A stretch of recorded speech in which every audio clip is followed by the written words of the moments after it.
Semangat pagi semuanya. Malam ini harapan kami tetap semangat ya, karena besok pagi di antara kalian masih banyak sekali yang mau ikut tes masuk perguruan tinggi. Ada yang tes ke Undip, ada yang tes ke UTUL UGM ya, dan lain-lain ya. Dan kami selalu berdoa buat kalian semuanya. Semoga di dalam tes Anda besok diberikan kesehatan, dan yang penting tetap semangat, dan akhirnya Anda menemukan pilihan yang terbaik perguruan tinggi kalian. Baik, untuk mensukseskan tes kalian, saya berikan amunisi buat kalian semuanya, tambahan ilmu ya. Di dalam tes, khususnya bagi Anda yang pingin ke Undip ya, ini yang pingin ke Undip, saya berikan gambaran. Ujian Undip 2021 ya, itu tesnya terdiri dari beberapa topik ujian ya. Ada kewarganegaraan, jumlah soal 10 soal dikerjakan 10 menit ya. Kemudian ya, terkait dengan logika ya.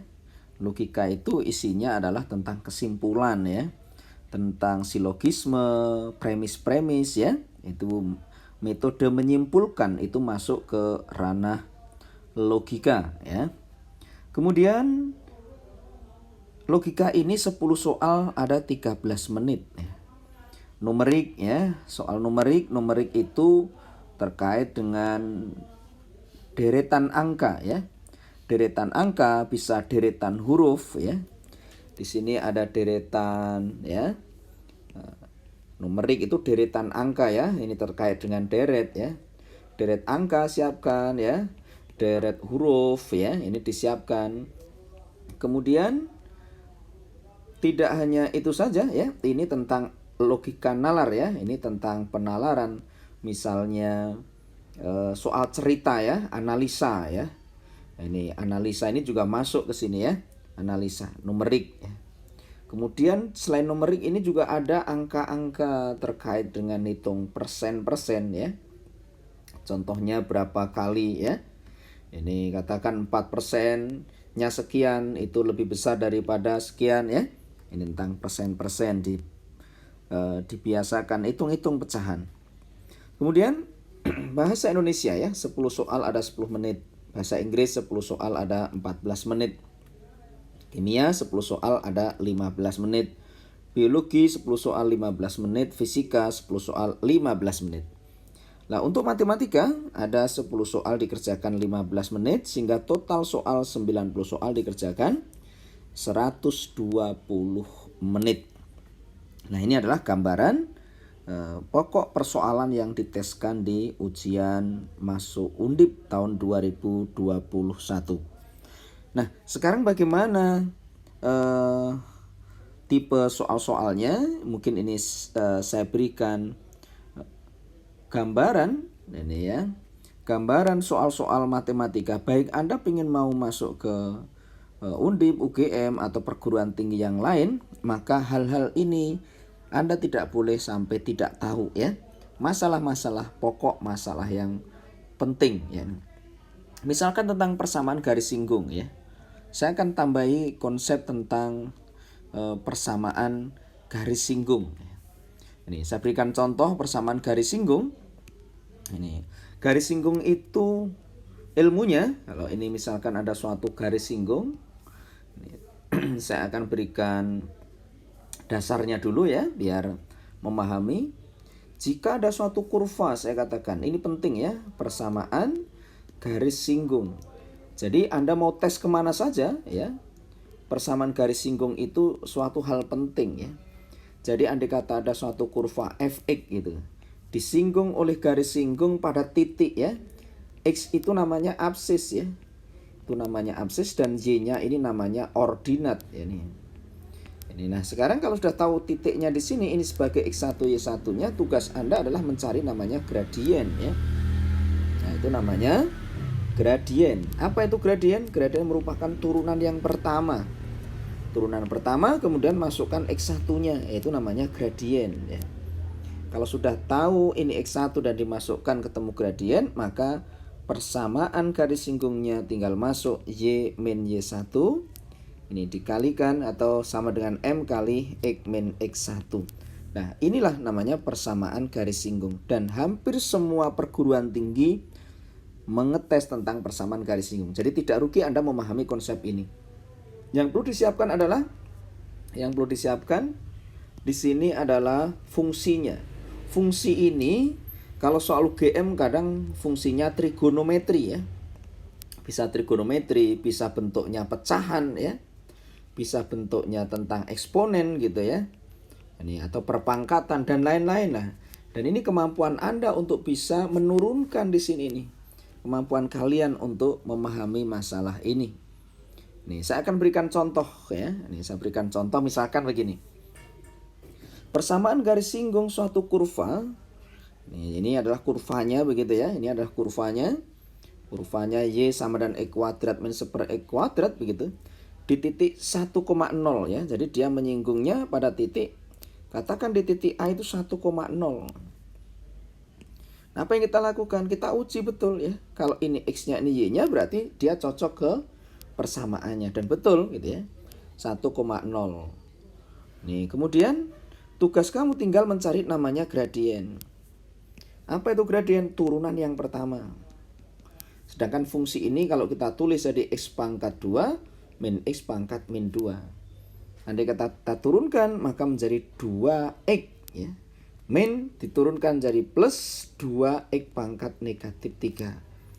Atau kalau saya sederhanakan maka 2X plus 2 per X pangkat 3. Nah, gradien di sini yang diharapkan adalah dimasukkan X-nya adalah 1.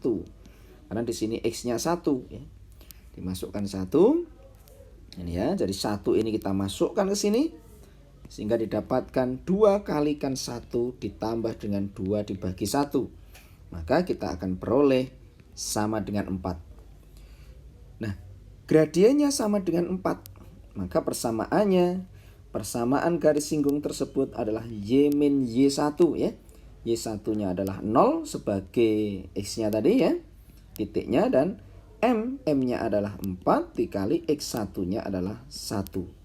Maka didapatlah Y sama dengan 4 X min 4. Ini adalah persamaan garis singgung tadi. Nah, garis singgung tadi itu juga melalui suatu titik. Titik siapa titik yang dilalui? Titik yang dilalui adalah titik A, B. Berarti boleh kita masukkan juga ke persamaan garis tadi ya. Sehingga kalau kita masukkan maka kita dapatkan Y-nya itu adalah B sama dengan 4A dikurangi dengan 4. Maka hal ini andai kata saya pindahkan 4A dikurangi dengan B ya senilai dengan 4. Nah, apa pertanyaan? Ternyata 4A min B. Oh, 4A min B itu menjadi pertanyaan. Maka jawabannya adalah 4. Ini mudahnya begitu ya. Ini mudahnya begitu. Nah, sekarang ya, ini ya.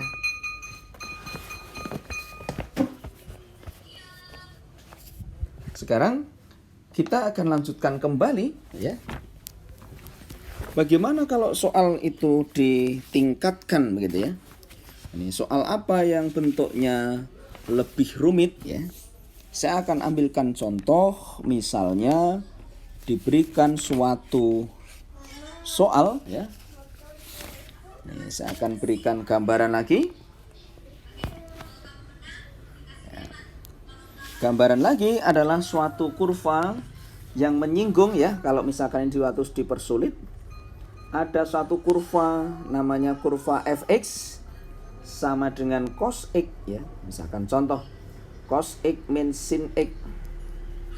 Ini ya. Di titik yang berabsis ya, X-nya sama dengan pi per 4 ya. Nah, di sini berarti belum kita dapatkan Y-nya. Bagaimana untuk dapatkan Y-nya? Ya dimasukkan ke fungsi ini ya. Maka tak masukkan F pi per 4. Cos pi per 4 sama saja dengan cos 45 ya. Nilainya sama dengan setengah akar 2. Setengah akar 2.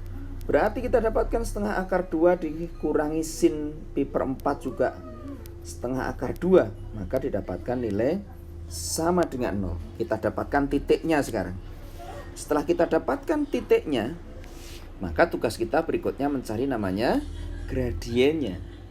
Apa gradiennya? Gradiennya adalah merupakan turunan yang pertama. Turunan cos itu adalah min sin X, dan turunan min sin itu adalah min cos X.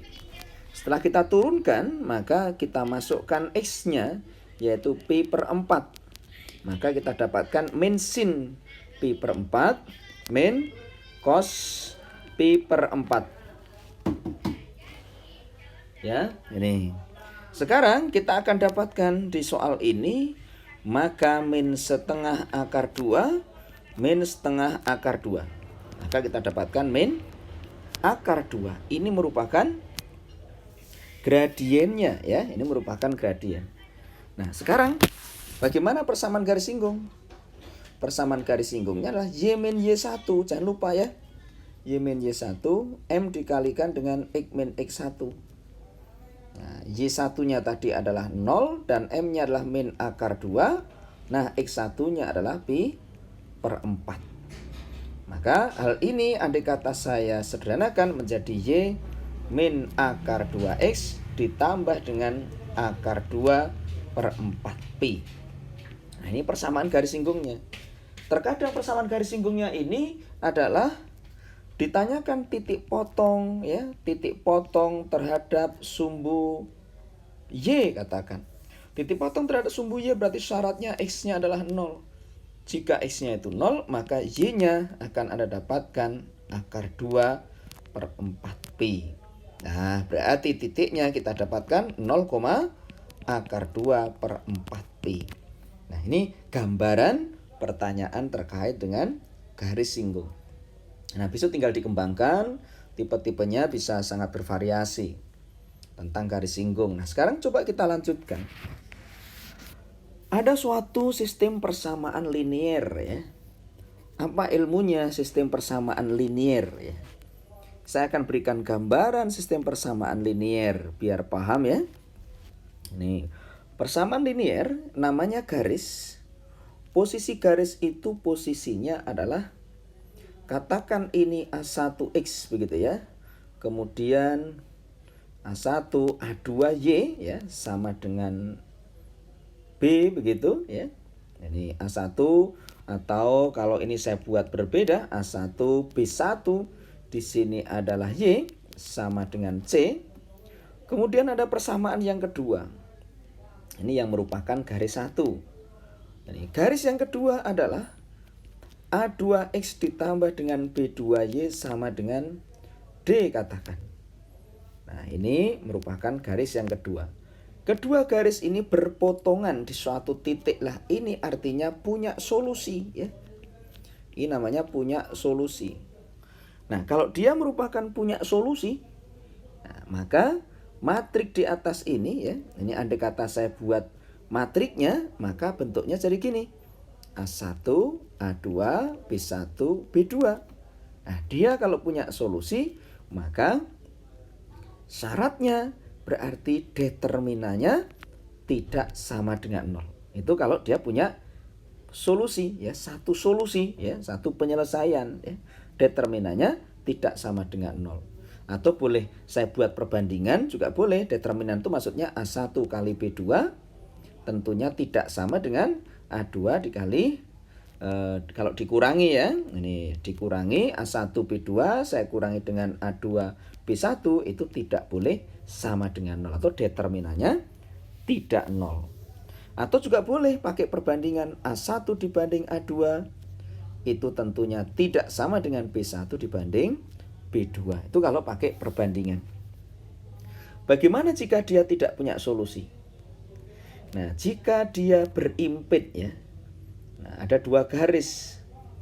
Garis 1 sama dengan garis kedua. Artinya A1 dibanding dengan A2 senilai dengan B1 dibanding B2, bahkan C1 sama dengan C2 atau sama dengan D ya. Ini C1 itu kalau tak buat C ya biar sama begitu ya. Ini tak buat dengan C ya. Kalau C1 ini C2. Kalau sama berarti dia tidak punya solusi. Atau bisa saya katakan bahwa A1 dikali B2 itu senilai dengan A2 dikurangi dikali B1. Atau istilah yang lain, determinannya sama dengan 0. Tetapi ada kemungkinan yang lain, ya, ini termasuk syarat semacam ini adalah solusinya banyak ini ya, karena ini solusinya banyak, karena ini titiknya banyak sekali ya. Jadi ini titiknya banyak, jadi solusinya tak terhingga, solusinya banyak. Solusinya banyak itu penyelesaiannya tidak hanya satu. Syaratnya apa? Determinan sama dengan 0. Dengan catatan C1 juga sama dengan C2. Bagaimana kalau posisinya itu sejajar? Nah, jika posisi sejajar, ini adalah tidak ada solusi. Nah, ini namanya tidak ada solusinya. Berarti kalau tidak ada solusi, apa syaratnya? Syaratnya juga sama karena dia sejajar. A1 dibanding A2 tentunya sama dengan B1 dibanding B2. Maknanya kalau dikali silang, A1 kali B2 sama dengan A2 kali B1. Artinya determinannya juga sama dengan 0. Jadi tidak ada solusi itu ada determinan sama dengan 0. Jadi determinan sama dengan 0 itu juga menghasilkan tidak ada solusinya karena tidak ada titik potongnya. Sama ya, yang solusinya banyak. Jadi determinan sama dengan 0 itu punya makna solusinya itu tidak ada, juga bisa jadi solusinya banyak. Nah, yang membedakan apanya? Yang bedakan nanti C-nya. Artinya dia berimpit atau tidak. Kalau sejajar itu berarti hanya cukup determinan saja, yang lain nggak sama. Tetapi kalau semua sama itu berarti solusinya banyak. Saya akan berikan gambaran contoh. Ada suatu sistem persamaan linear Px min setengah Y sama dengan 3, 2X sepertiga Y sama dengan 5. Tidak ada solusi. Tidak ada solusi artinya posisi garis itu adalah sejajar ya. Posisinya adalah sejajar. Sedangkan kita tahu namanya sejajar tadi adalah perbandingannya ya antara P dibanding dengan 2 senilai dengan min setengah dibanding dengan sepertiga. Ini artinya kalau min setengah dibanding sepertiga yaitu sama saja dengan min 3/2. Ini kalau ini sama-sama 2 gitu ya, berarti otomatis P-nya sama dengan min 3. Jadi sederhana. P-nya adalah min 3. Jadi tanyakan P-nya. Oh, berarti A-nya min 3. P-nya itu ya. Atau juga boleh menggunakan sistem ini tadi ya. Disilangkan bahwa sepertiga P ya, dicari determinannya 2 kali, berarti 2 kali min setengah berarti min 1 ya toh. Sepertiga P dikurangi dengan min 1 sama dengan harus 0 ya. Maka sama saja dengan sepertiga P. Ini ya, sama dengan min 1 ya. Nah gitu. Nah berarti P-nya ketemu min 3 loh. Udah ketemu juga sama. Jadi mau diambil determinannya juga boleh. Determinan itu maksudnya jadi P ini min setengah 2 sepertiga. Nah kalau diambil determinannya sama dengan 0 ya. Jadi sama aja dengan sepertiga P sama dengan tak kurangi ya toh. Ini determinannya ya, saya kurangi dengan min ya. Jadi min 1 maka menghasilkan 0. Sehingga P-nya harusnya adalah negatif 3. Sama ya. Jadi penyelesaiannya bisa dengan cara itu. Atau juga saya akan berikan gambaran lagi. Ini ya, contoh soal yang lain ya. Yang pernah dimunculkan di soal perguruan tinggi yang lain ya. Contoh soal ya. Contoh lagi ya.